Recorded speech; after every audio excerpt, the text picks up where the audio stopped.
Does anybody see the Facebook notices about the rallies? Anyone here? No. Okay. Well, Janet, maybe. Okay. So, John. So that's good then, at least. That it means that you're here not just because you got the notice, but you knew otherwise to come.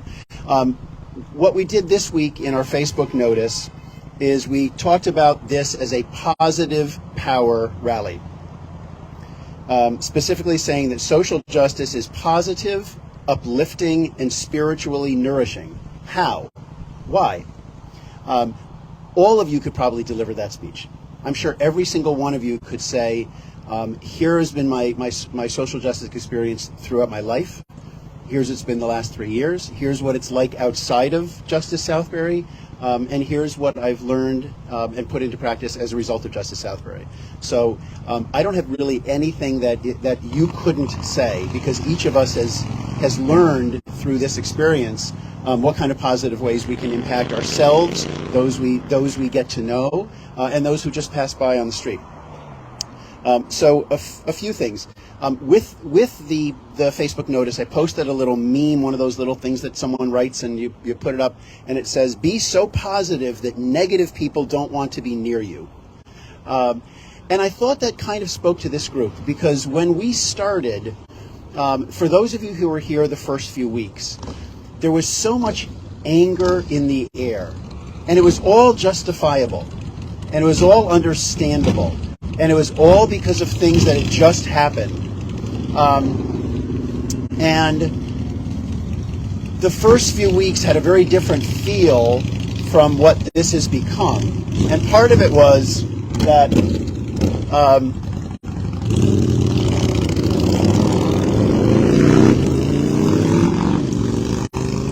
Jeremy's working on the soundtrack album for Justice Southbury, and motorcycle noises will play a large role.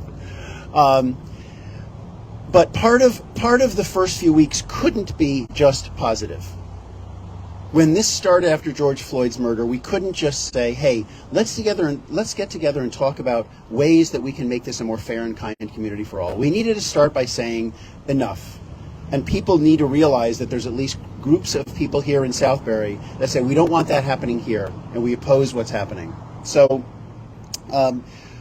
we have had, since early on, sort of a relentlessly positive outlook to what we do, recognizing that if we're just yelling at people about Black Lives Mattering, that there's only so far we can go. And we needed to recognize that if love your neighbor is the basis of Black Lives Matter, and the basis of don't tolerate hate, and the basis of be kind and fair to all people, and love your neighbor is the basis of saying affordable housing is justice, that's the message that really underpins everything. And it's a positive message. Love your neighbor is a positive, uplifting thing. It doesn't limit you. It doesn't put shackles on you. It doesn't say, love your neighbor, or love your neighbor, and I know it's really difficult, and make sacrifices. There are sacrifices that you make for kindness. There are sacrifices that you make when you say, I'm going to consider other people in the decisions I make, and the things that I say, and the things that I do. But it doesn't take a lot. And certainly it doesn't hurt to be positive. So we have seen in what we've done in maintaining this for 166 weeks now, that this is not about being a Pollyanna. You can believe in the power of being positive while not simply saying, well, if we cross our fingers, click our heels, and sprinkle magic pixie dust, everyone will love each other, as Connie's sign says. No, it's not that easy. But it's because it's not that easy that keeps driving us out here and bringing us here to do what we're doing and what we're trying to accomplish. I always come back to a statement, and I wish I could tell you who wrote it. It's probably Shakespeare. But someone said, don't just curse the darkness, light a candle. And or it's in the Bible. I don't know. Wherever it's from, it's really good, because it says it's really simple to point out the bad things. It is simple to curse the darkness. It is simple to say, well, that stinks, that's no good, that's bad, he does this poorly, she stinks at that. But to light the candle is more important, and that's a big part of what we're trying to do here every week, and what we do in the middle of the week, and what we do as we're going forward, is trying to make sure that we don't just curse the darkness, but that we light the candles.